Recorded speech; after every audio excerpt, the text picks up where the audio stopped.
Chapter 20. Wie sollte ein Strom nicht endlich den Weg zum Meere finden? Nietzsche. Sea, sun and air did their healing work, as did also the long idle days in the home garden, and Laura drank in health and vigour with every breath.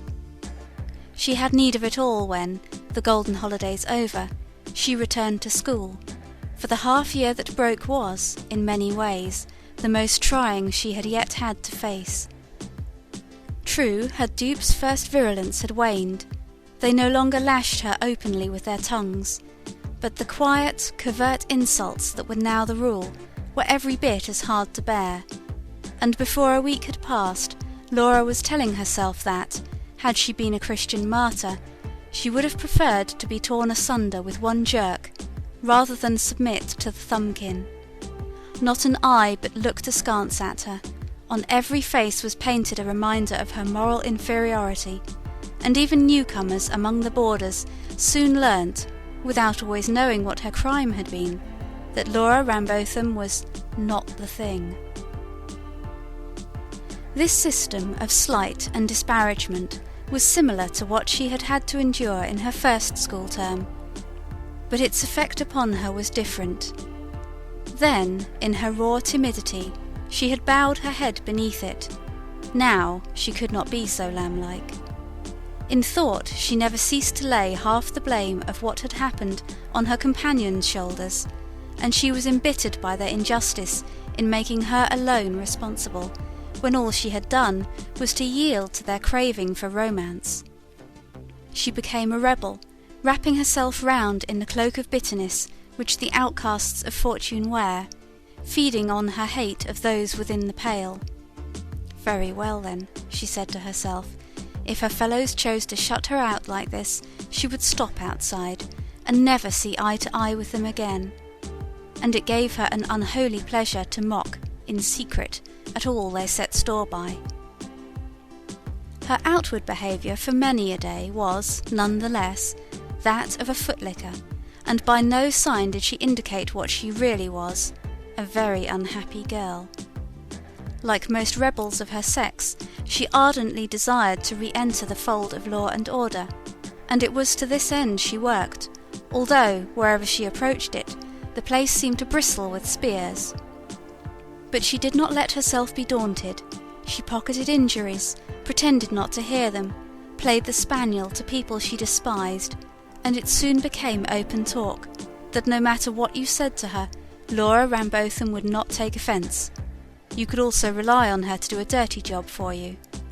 A horrid little toady was the verdict, especially of those who had no objection to be toadied to.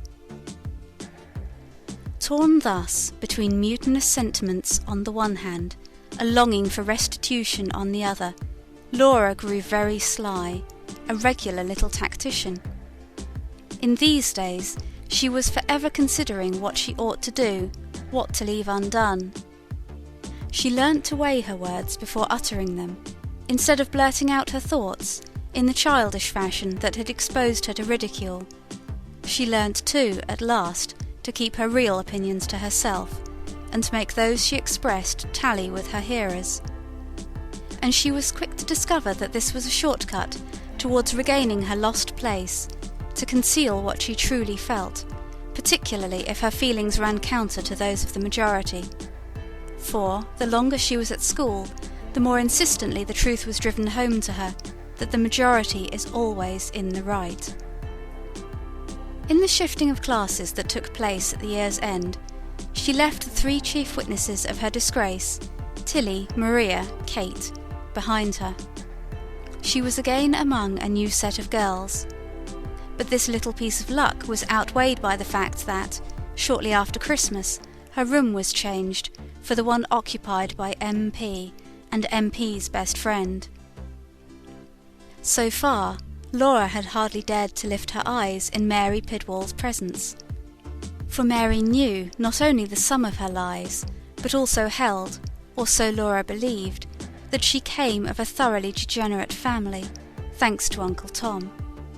and the early weeks spent at close quarters with her bore out these fears.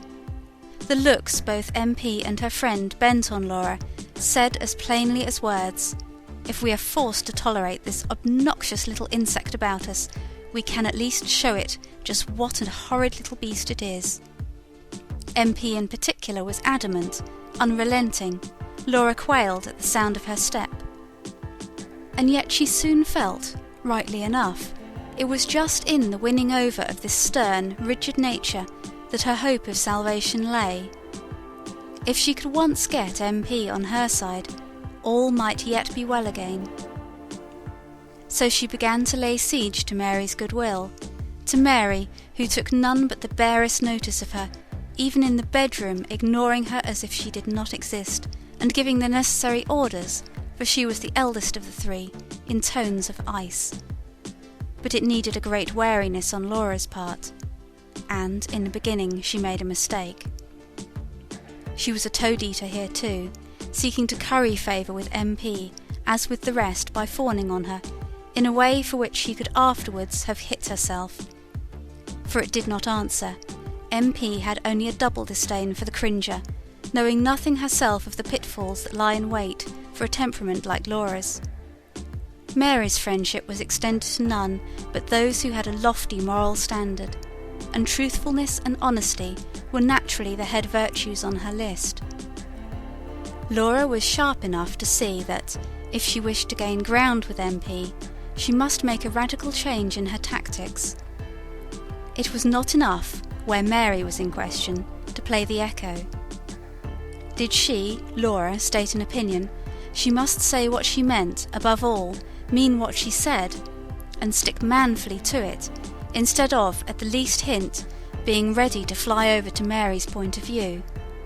Always, though, of course, with the disquieting proviso in the background that her own opinions were such as she ought to have, and not heretical leanings that shocked and dismayed, in which case there was nothing for it but to go on being mum. She ventured, moreover, little unobtrusive services, to which she thought neither of the girls could take exception, making their beds for them in the morning, and staying up last at night to put out the light. And once she overheard the friend, who was called Cupid, say, "You know, MP, she's not such a bad little stick after all." But then Cupid was easy-going, and inclined to be original. Mary answered, "She's no doubt beginning to see that she can't lie to us, but she's a very double-faced child." It was also with an eye to MP's approval that Laura threw herself, with renewed zeal, upon her work, and in those classes that called only for the exercise of her memory, she soon sat high. The reason why she could not mount still higher was that MP occupied the top place, and was not to be moved, even had Laura dreamed of attempting it. And at length, after 3 months of unremitting exertion, in the course of which, because she had little peeps of what looked like success, the rebel in her went to sleep again, at length Laura had her reward. One Sunday morning MP asked her to be her partner on the walk to church. This was as if a great poet should bend from his throne to take a younger brother singer by the hand, and in her headlong fashion Laura all but fell at the elder girl's feet. From this day forward she out-Heroded Herod in her attempts to make of herself exactly what Mary thought she ought to be. Deep within her, none the less, there lurked a feeling which sometimes made as if to raise its head, a feeling that she did not really like MP, or admire her, or respect her, one which, had it come quite to life, would have kicked against Mary's authority, been contemptuous of her unimaginative way of seeing and saying things, on the alert to remind its owner that her way, too, had a right to existence. But it was not strong enough to make itself heard, or rather, Laura refused to hear it, and turned a deaf ear whenever it tried to hint at its presence. For Mr. Worldly Wiseman was her model just now. Whereas Cupid, there was something in Cupid that was congenial to her, a plain girl with irregular features. How she had come by her nickname no one knew. Cupid was 3 years older than Laura, and one of the few in the school who loved reading for its own sake. In a manner, she was cleverer even than MP, but it was not a schoolbooky way, and hence was not thought much of. However, Laura felt drawn to her at once, even though Cupid treated her as quite a little girl, and they sometimes got as far as talking of books they had read. From this whiff of her, Laura was sure that Cupid would have had more understanding than MP for her want of veracity, for Cupid had a kind of daredevil mind in a hidebound character, and was often very bold of speech. Yet it was not Cupid's good opinion she worked for with might and main. The rate of her upward progress in Mary's estimation could be gauged by the fact that the day came when the older girl spoke openly to her of her crime. At the first merciless words, Laura winced hotly, both at and for the tactlessness of which Mary was guilty. But the first shameful stab over, she felt the better of it. Yes, it was a relief to speak to someone of what she had borne alone for so long. To speak of it, and even to argue around it a little, for, like most wrongdoers, Laura soon acquired a taste for dwelling on her misdeed. And Mary, being entirely without humour, and also unversed in dealing with criminals, did not divine that this was just a form of self-indulgence. It was Cupid who said, "Look here, infant, you'll be getting cocky about what you did if you don't look out." Mary would not allow that a single one of Laura's excuses held water. "That's the sheerest nonsense. You don't seem to realise that you tried to defame another person's moral character," she said, in the assured, superior way that so impressed Laura. And this aspect of the case, which had never once occurred to her, left Laura open-mouthed, and yet a little doubtful. Mr. Shepherd was surely too far above her, and too safely ensconced in holiness to be injured by anything she might say. But the idea gave her food for thought, and she even tentatively developed her story along these unfamiliar lines, just to see how it might have turned out. One night, as they were undressing for bed, Mary spoke, with the same fireless deprecation, of the behaviour of a classmate which had been brought to her notice that day.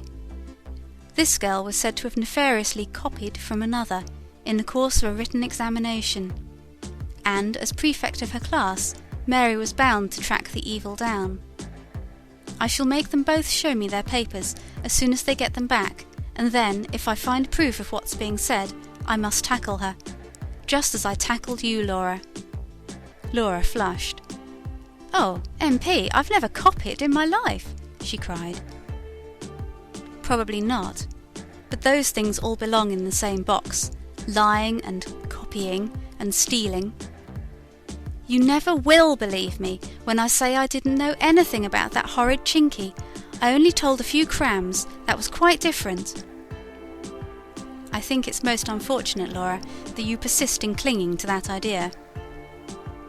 Here MP was obliged to pause, for she had put a lock of hair between her teeth while she did something to a plait at the back. As soon as she could speak again, she went on. "You and your few crams. Have you ever thought, pray, what a state of things it would be if we all went about telling falsehoods and saying it didn't matter, they were merely a few little fibs? What are you laughing at?" "I'm not laughing. I just smiled. I was only thinking how funny it would be. Sandy and old Gurley and Jim Chapman all going round making up things that had never happened." "You've a queer notion of what's funny. Have you utterly no respect for the truth?" "Yes, of course I have, but I say..." Laura, who always slipped quickly out of her clothes, was sitting in her nightgown on the edge of the bed, hugging her knees.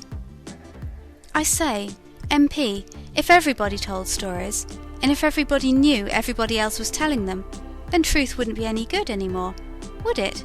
If nobody used it?" "What rubbish you do talk," said Mary serenely, as she shook her toothbrush onto a towel and rubbed it dry. "As if truth were a soap," remarked Cupid, who was already in bed, reading Nana and trying to smoke a cigarette under the blankets. "You can't do away with truth, child." "But why not? Who says so? It isn't a law." Don't try to be so sharp, Laura. I didn't mean to, MP, but what is truth, anyhow? Asked Laura. The Bible is truth. Can you do away with the Bible, pray? Of course not. But, MP, the Bible isn't quite all truth, you know. My father... Here she broke off in some confusion, remembering Uncle Tom. Well, what about him? You don't want to say, I hope, that he didn't believe in the Bible? Laura drove back the "of course not" that was all but over her lips. Well, not exactly, she said, and grew very red. But you know, MP, whales don't have big enough throats ever to have swallowed Jonah. Little girls shouldn't talk about what they don't understand. The Bible is God's word and God is truth. You're a silly infant, threw in Cupid, coughing as she spoke. Truth has got to be, and honesty too. If it didn't exist, there couldn't be any state, or laws, or any social life. It's one of the things that makes men different from animals, and the people who boss us know pretty well what they're about. You bet when they punish the ruffians who don't practice it. Yes, now that I see, agreed Laura eagerly. Then truth's a useful thing. Oh, and that's probably what it means too, when you say, honesty is the best policy. I never heard such a child, said MP, shocked. Cupid, you really shouldn't put such things into her head. You're downright immoral, Laura. Oh, how can you say such a horrid thing? Well, your ideas are simply dreadful. You ought to try your hardest to improve them. I do, MP, really I do. You don't succeed. I think there must be a screw loose in you somewhere. Anyhow, I vote we adjourn this meeting, said Cupid, recovering from a fresh cough and splutter. Or old Girlie'll be coming in to put me on a mustard plaster. As for you, infant, if you take the advice of a chap who has seen life, you'll keep your ideas to yourself. They're too crude for this elegant world. Right you are, said Laura cheerfully. She was waiting by the gas jet till MP had folded her last garment, and she shuffled her bare feet one over the other as she stood, for it was a cold night. The light out, she hopped into bed in the dark. End of chapter 20.